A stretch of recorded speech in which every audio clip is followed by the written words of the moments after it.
For the past 2 months or over 60 days, I've been daily driving the most expensive POCO F phone to date, the POCO F7 Ultra.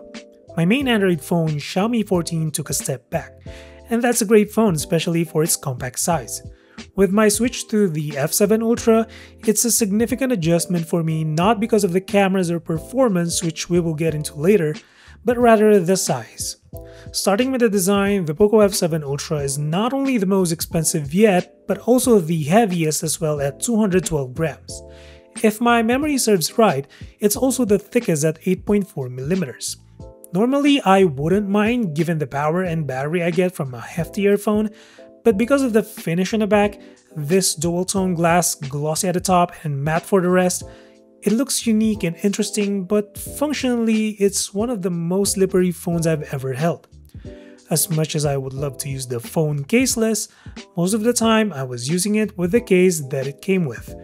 But if you should know, the F7 Ultra is rated IP68 water and dust resistant. It has an aluminum frame, glass back, and a front glass that's called POCO Shield Glass by the company. According to their lab test, it's about 20 times more drop resistant than the POCO F7 Pro. Now, I'm not going to test that here, we just have to take their word for it. Inside is a 5300 mAh battery with 120 watt charging that fills the tank 0 to 100% in just 34 minutes. But you also get 50 watt wireless charging that requires 75 minutes to top up the battery. It's not Qi 2 that lets you use magnetic accessories, so take note of that. As far as battery life goes, I was expecting more.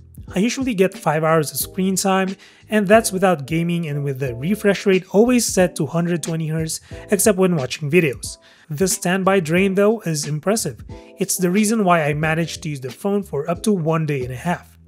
The display stretches 6.67 inch diagonally.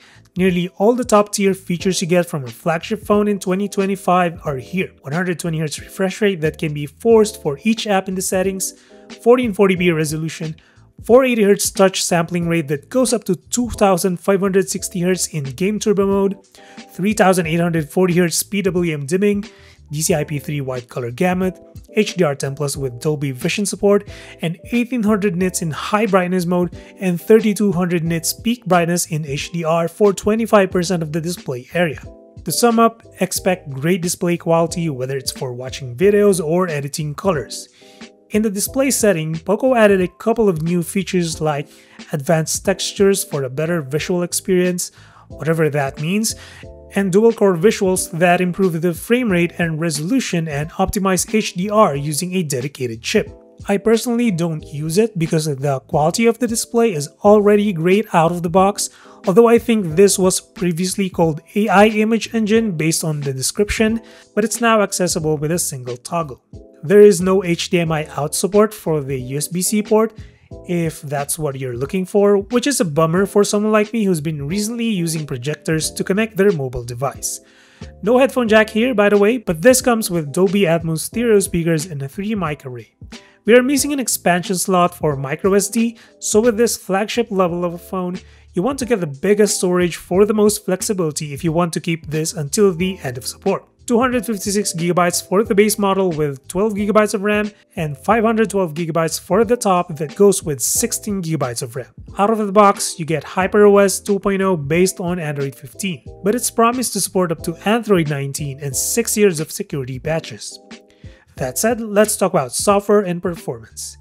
You get a lot of performance for today and for the years to come thanks to the Snapdragon 8 Elite chip.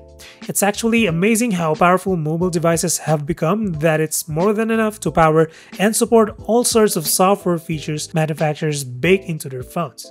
On top of that, PC-level graphics are actually playable and enjoyable on a small device. So what more when it comes to simple day-to-day tasks like scrolling through feeds, playing HDR 4K videos, and multitasking apps in split-screen mode or in window mode. At this point, it's safe to say I haven't encountered any major or minor issues with HyperOS.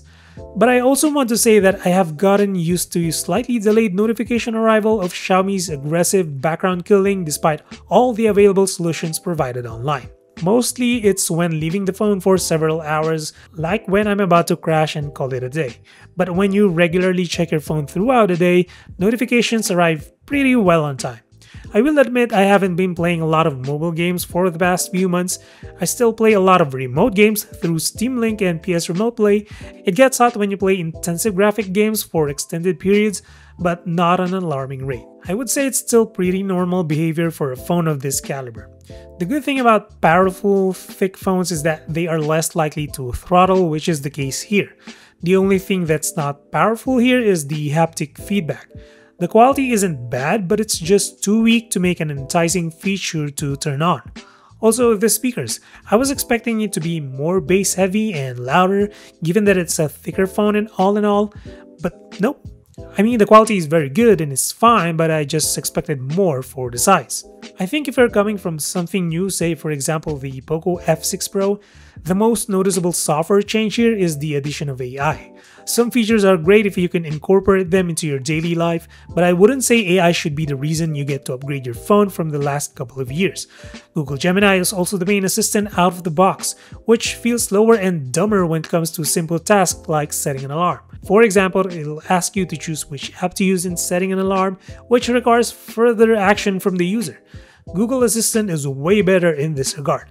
I think Google has a lot of ironing to do with this mess. The fingerprint scanner is fast, although sometimes it has a hard time recognizing my fingerprint, specifically when it's smooth and dry, but when it works well. I also like the fact that they moved the target up as opposed to reaching out to the bottom, which is also the case when using a PIN code to unlock the phone. If there's one thing that feels broken to me, it's the camera portrait mode, specifically the back cameras. Maybe the effect is subtler compared to the front camera, but even when trying to max out the bokeh effect, I don't feel like there's any background separation being done through software.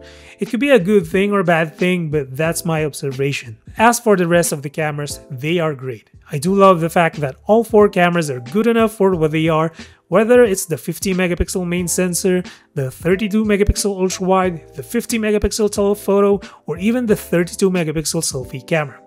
Fun fact, the ultra wide and selfie cameras share the same sensor but with different focal lengths. There is no shortage of sharpness, especially in a well-lit environment because of the high megapixel count. Indoors, details are well preserved and they don't look like smudgy messes. For point-and-shoot camera users, you still get that contrast and brownish look that's typical of Xiaomi phones. I'm not a fan of it when it comes to skin tones, but if you're not taking photos of people, they actually look great. But for those who shoot in Pro mode, do take note you don't have RAW capabilities.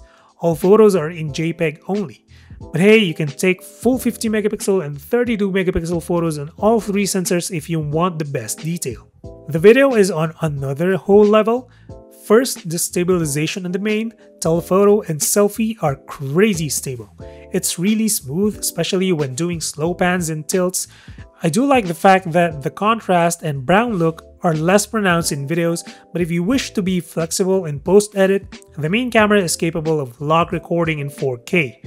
Additionally, you can shoot 4K 60 not only with the main camera, but also the telephoto camera.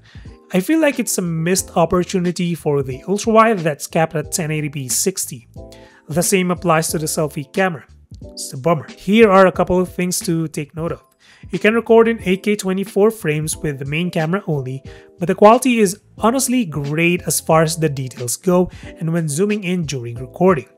I came away impressed with how preserved the details even when going as far as 2x zoom. The reason why that's important is because of the other thing. You can only switch between the main and telephoto while recording in 4K 30. If you want to switch between the 3 sensors mid-recording, you can do so in 1080p 60 only. There are definitely caveats in an affordable ultra phone. While it's hard to say these are the best cameras in this category, it's easy to say that these are technically great cameras at this price point.